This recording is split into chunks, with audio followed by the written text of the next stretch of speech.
Fala, ferinha! O professor Ricardo Rocha está de volta. Hoje com toda a programação, a apresentação de vocês de geometria plana. Primeiro tópico, hoje, ângulos. Definição do que é ângulos e classificações dos ângulos. O que seria ângulos, ferinha? Qual a definição de ângulos para nós?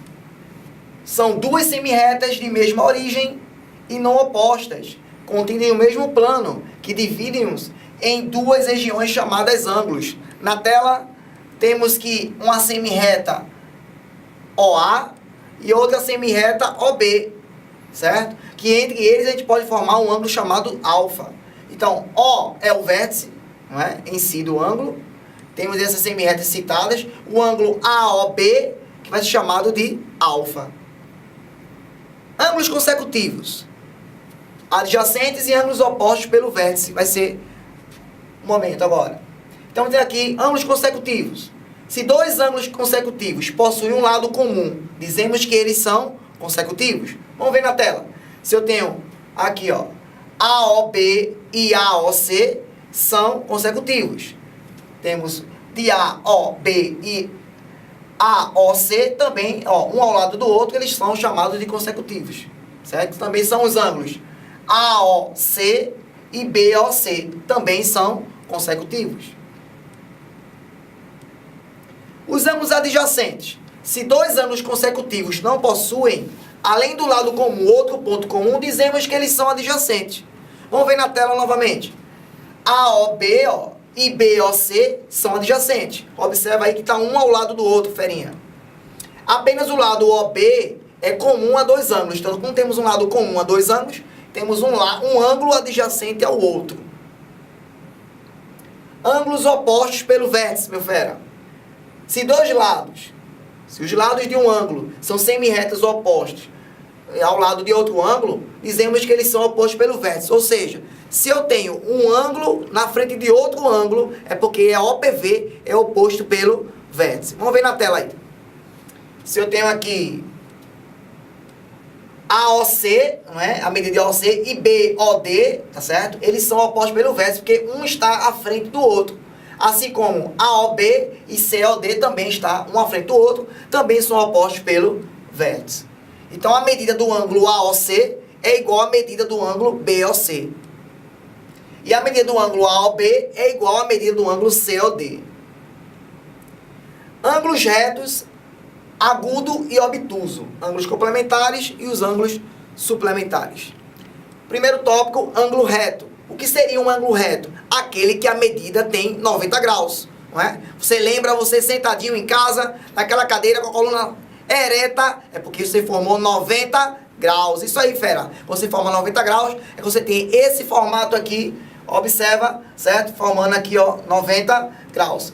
E vai ter sempre um símbolozinho, né? Esse aqui que vai chamar de ângulo reto. 90 graus, ângulo reto. O ângulo AOB vai ser sempre reto, certo? Que toda vez que aparecer na sua questão de vestibular, esse símbolozinho você vai lembrar que vale 90 graus. Todo ângulo não nulo menor que o reto é chamado de agudo, certo? Então, aquele ângulo menor que 90 graus, e ele não pode ser nulo, então eu chamo ele de ângulo agudo. Exemplo, AOB é um ângulo aqui que chama de alfa, certo?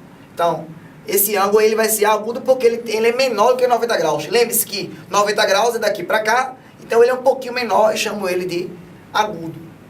Então, ele está entre maior do que 0 e menor do que 90 graus.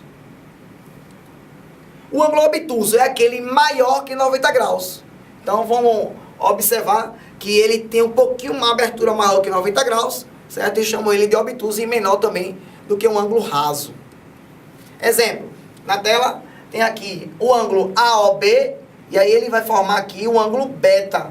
Esse ângulo beta é um ângulo maior do que 90 graus, por isso que eu posso chamar ele de obtuso. Então ele é maior do que 90 e menor do que 180 graus, certo? Ângulos complementares. Dois ângulos são complementares quando a soma de suas medidas dá igual a 90 graus. Então, se eu formar aquele ângulo reto, que é aquele que forma 90 graus, se eu tenho aqui duas medidas entre eles, podia ser mais de duas também, a soma entre elas tem que dar obrigatoriamente 90 graus. Então, a soma de alfa mais beta vai ser igual a 90 graus. Ângulos suplementares. Ângulos suplementares são dois ângulos, são suplementares quando a soma de suas medidas é igual a 180 graus. Então está aí na tela um desenho em que a medida de alfa somado com beta é necessário dar igual a 180 graus. Sempre que tiver esse desenho, você vai lembrar de 180 graus.